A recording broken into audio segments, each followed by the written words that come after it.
Mabatsagan sa gihapon ng Pinoy nga selebrasyon sang Pasko. Bisan didto sa Canada, ini ang pinaagi sa mga disenyo sang parol nga himo ng Tatay Jemlyn kag Nanay Melita de Mejillo nga kun imo makitaan, nagapahanumdum sa mga dekorasyon nga nagakabit sa balay sa mga Pinoy. Diri pa lang sa Iloilo City, hilig na ni Tatay Jemlyn nga maghimo sang parol. Sang ginpaapas na sila nga mag-asawa sang ila bata didto sa Ottawa. Ginpadayon sini ang iya kalingawan kag wala naglaom nga ini ang magustuhan sa mga nakakita. Sa biyak gani sang pagtilaw nga nag-agi sa ila ni Nanay Melita, wala sila nag-untat sa ila ginaobra.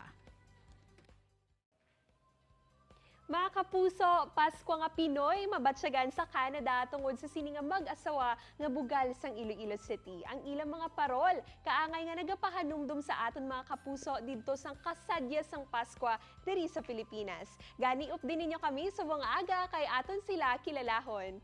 Good morning, Tatay Jemlyn kag Nanay Melita, kag welcome sa GMA Regional TV Early Edition. Good evening, Kate.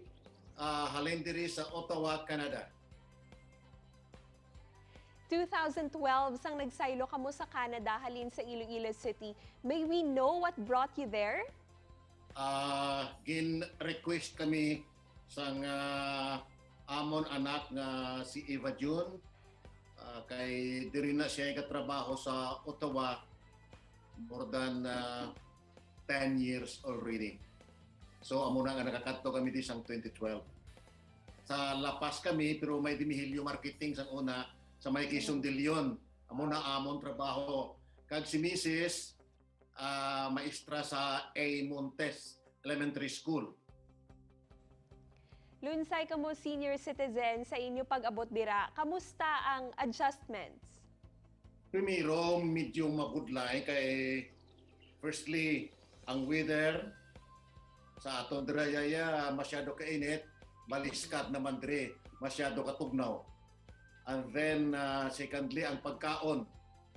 Medyo mabudlay mag-adjust sang pagkaon.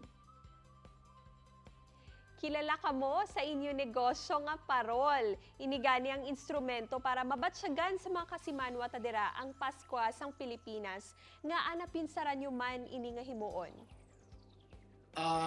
Una-una kay wala man kami na nagapinsar nga. Actually, until now, wala ko aga pinsar nga negosyo na. Una-una, nagbuhat lang ako para sa amon. Para sa amon di balay. Ugaling tinakita ni sa mga kadamo di ka Ilonggo eh. Kadamo di taga Iloilo sa ingod namon. Lalapitay lang kami di. Amo na nga nagpahimo man sila. Sang last year lang na. Pero ako dugay na naghimo sang 2012 mismo pag-abot namon di pagka November naghimo na ko ya. Until now buhi pa nang ginhimo ko sang 2012. Ano ang materials nga inyo ginagamit sa pag-ubra sa mga parol dira sa Canada? Pareho man bala diri sa aton? Actually ang ginagamit ko di ang bamboo diri gagmay daw mga tudlo takadalag ko lang Chinese bamboo. And then, wala ako di gagamit sang usual naton na nga papel di hapon.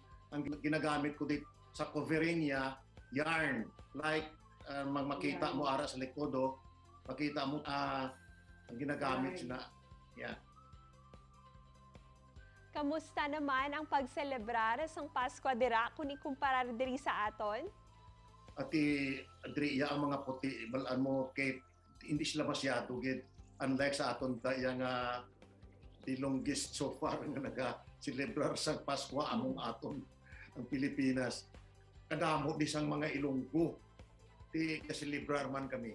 Tipon-tipon kami di sa Usually diri sa balay. Then mag-sinadya, change gift, muna ginamahimo na. A few years ago, duwagin ka mo ang gintestingan sang kapalaran. Ikaw, Tatay Jemlyn, nadiskubrihan nga may lung cancer sang 2017. Ikaw naman, Nanay Melita, breast cancer sang 2018. Ano ang inyo nabatsyagan pagkahibalo nyo sang inyo nga sitwasyon? Nagsulod man bala sa pinsar nyo nga base sa mga tiyempo matapos na ang inyo nga kabuhi? Amo gina kahit ang wala sa akon niya isip. Wala gina sa akon isip because nakabalo lang gid ako sang gindirekta ako ka doktor nga sling na may cancer ka.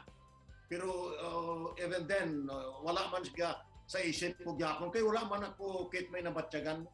So far okay man pagkatapos with the support sang akon kabataan, so far excellent ang pagpaayo namon sang amon balatian after operation. Of course, pag-diagnose nga may breast cancer ako, so depressed ako yan. Ginahadlukan ako, pero tungod sa kabataan ko, nagatagman kay isog sa akon, sa pagatubang sa nga akong naglatian, okay man. So far, daw okay gid kami with our doctors nga naga-monitor sa amon health every now and then. Okay gid kami subong. Kung may leksyon man kamo nga natun-an sa mga pamalatian, ano ini? Ang leksyon da so far sa amon niya, una-una, nagkapasalamat kami nga are kami di.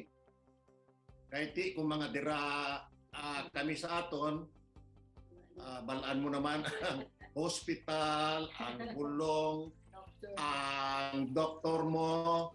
Pero so far kay diri iya libre na ang hospital, bulong, doktor. Life is short, so ipasalamat kami sa mahal na Diyos nga gintagaan kami sa second life.